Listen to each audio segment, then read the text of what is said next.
Today's Canner Tip Tuesday comes straight from Sobrevivencia founder Maestro Ruiz. I want you to take a look how in this short clip he shares 3 principles, Sobrevivencia principles that are characteristic of the art. So if you've been wondering what this cane art of survival is all about and whether it's something you should look into, stick around.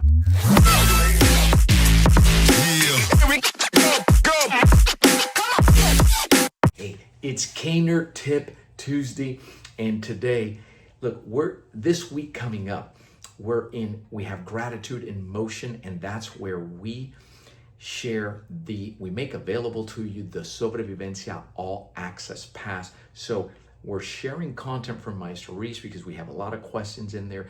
This one is, like all others, a doozy, and he'll be covering 3 main principles there. But before we do that, if you're new here to the channel and you're loving the content, go ahead and hit the subscribe button and the little bell icon so that you don't miss any future content, and avail yourself. You have free resources, the most important one by far. You need to do this if you haven't done it already, especially now as we wrap up the year so that come 2026 you have a game plan.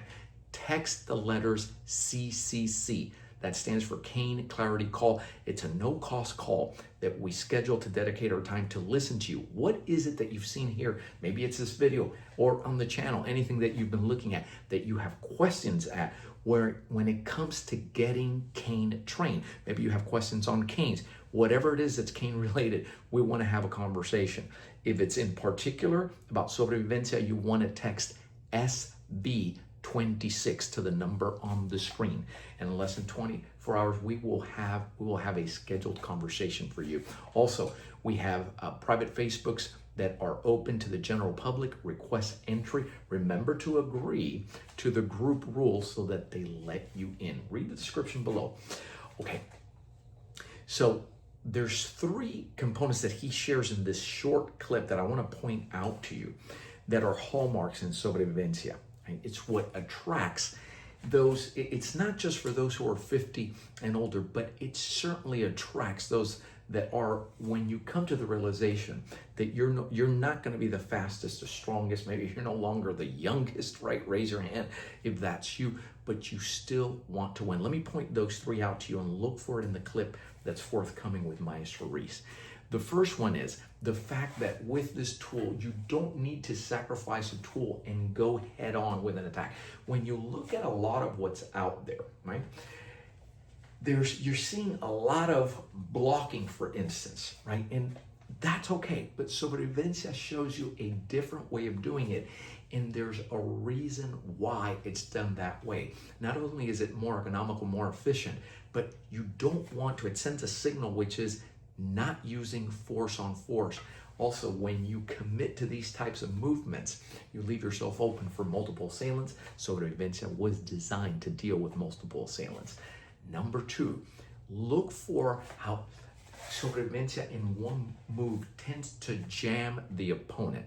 So in Sobrevivencia in Spanish, it's referred to as un solo golpe, or one solo shot. It's not that it's just one shot, is that in that one move, several things are happening, including jamming the opponent and shutting down his possibilities to further an attack. And then number 3, take a look at this concept of the Trojan Horse, which is a deceptive ninja-like strategy where your opponent thinks that there's an opening, when in reality what you're doing is luring them in for a counter. Okay, with that in mind, let's take a look at the Maestro's reel. He's striking over the top. When I do this, I am putting my cane at risk that it might break and it'll hit me. So what you do, everybody, the manufacturers make thicker and bigger canes, and that's what you rely on. You're relying on a stronger cane because this is how you put it. That's a way of doing it. But watch this. I don't allow for that to happen.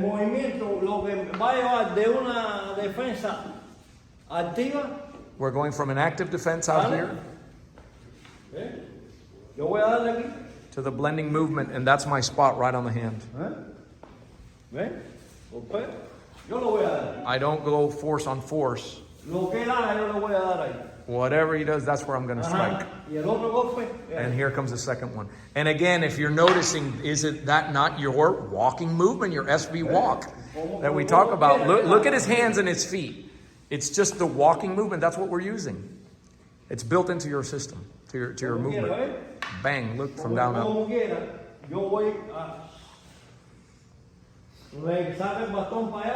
He tries to pull the cane, I'm right on him again. Whatever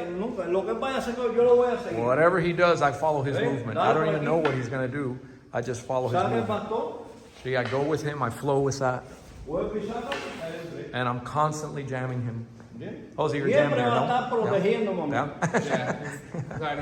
Yeah, that you're jammed there. He jams. I was super jammed there. Yeah. I couldn't move, I was getting boxed Right. in. Yeah. You hear he says, walks in. If he does hit me, because this is a reality of combat, notice that the force of the blow is not going to be real great because I've dissipated much of the blow already by moving in. So I can get nicked. Who cares? It's not going to incapacitate me. Now let's move into the Trojan Horse, which is essentially deception.